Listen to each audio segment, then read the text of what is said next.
Welcome back. Today's episode is probably the final episode in the series of transforming this little beach that I've been making. As you can see, the first thing I did was start to texture the sound a little bit. This was a very painstaking process because I didn't want to use the fill command because I'm stupid. I played around with a lot of different types of texturing and colours and eventually settled on this style here. I was very proud of the outcome and decided to spend a couple of hours off camera finishing the houses. Is everyone ready for the big reveal? I'm going to turn it round.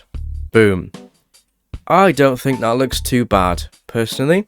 There's only 5 houses, but I don't know, for a beach that size, I feel like I'd expect, not many. So, this is the whole sort of beach, luxury, beachfront kind of thing finished now. This is probably my one criticism. I don't really think I've done this sort of sand very well. If I turned off, the texturing, the light texturing, it would probably look a bit better. It just reminds me of a golf green. I don't know. I think it looks good though.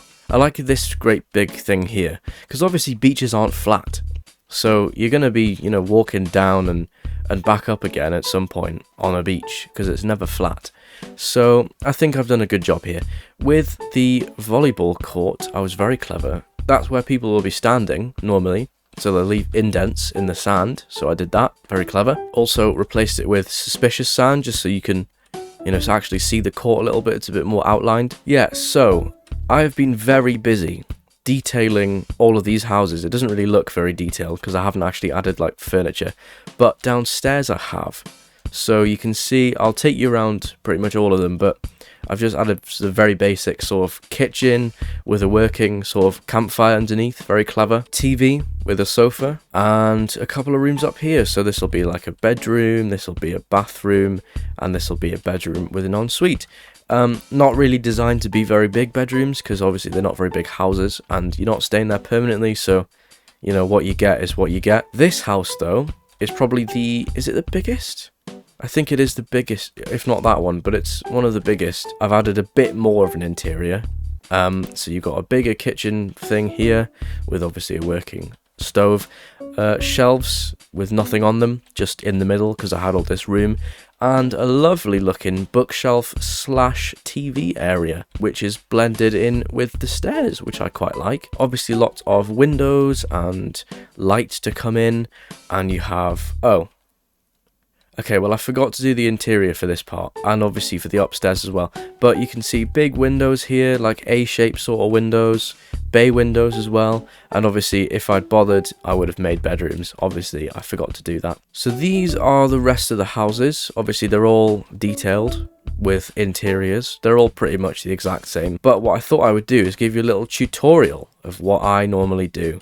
So let's start with the kitchen, and we need a campfire. This is going to go in the floor, and then we put the furnaces over that and the powered rail over that, so it looks like a working hob. How cool is that? Then we make shelves, and then we add trap doors for the shelf doors, just like so. Then we need to make an extractor fan. Polished andesite stairs and a hopper, like that. Looks very nice, and, there you go, working kitchen. Now, we need to find a wall to add a TV. So this one will do. Just very easy spruce and black concrete for the TV. I like to add a little table in front of it. The smaller the TV, the smaller the table, just to keep the scale about right. I have used mangrove for all of my furniture. So I'm just going to do the same. And I'll maybe add one here as well. Stair, slab, stair.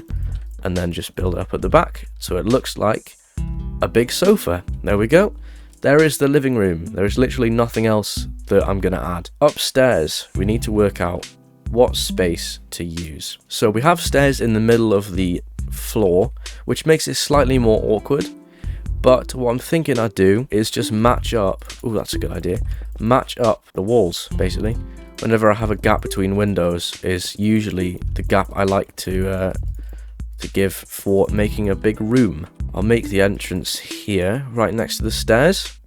Okay, not too bad. And then I'll make another room here.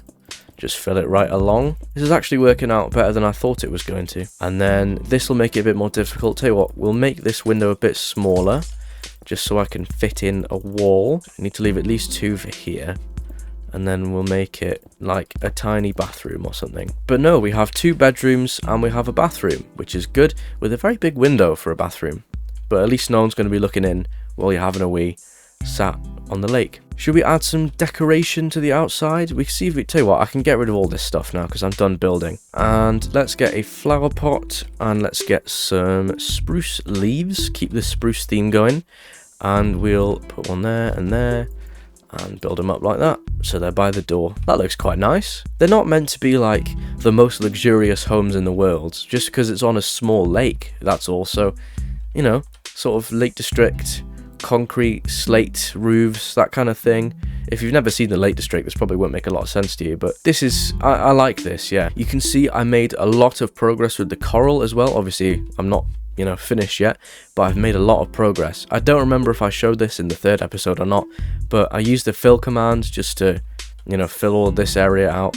And then obviously I need to finish this bit here, which I clearly have forgotten to do, but I've added different sort of coral fans and gone through with all the sea pickles.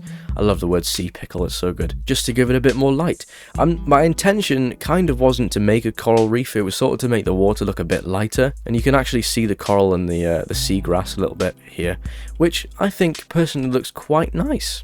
So I'm very proud of this. I'm proud of the sand actually. I think it looks much better texturing it instead of just making it all flat. Imagine this is your view, like your bed's here or something, and this is your view. The lovely beach, the cool looking bridge over there, the holiday homes on the other side. You know, it just looks so nice. Obviously, let me just show you something that's a bit of a flaw. Obviously, if you were this home, being right next to a train track probably, you know, would grind your gears a little bit every time, sort of every 20 minutes when the train goes past. The opportunity cost is worth it. You know, you give up a bit of peace with the train every 20 minutes, but the payoff is the view and the place that you're in.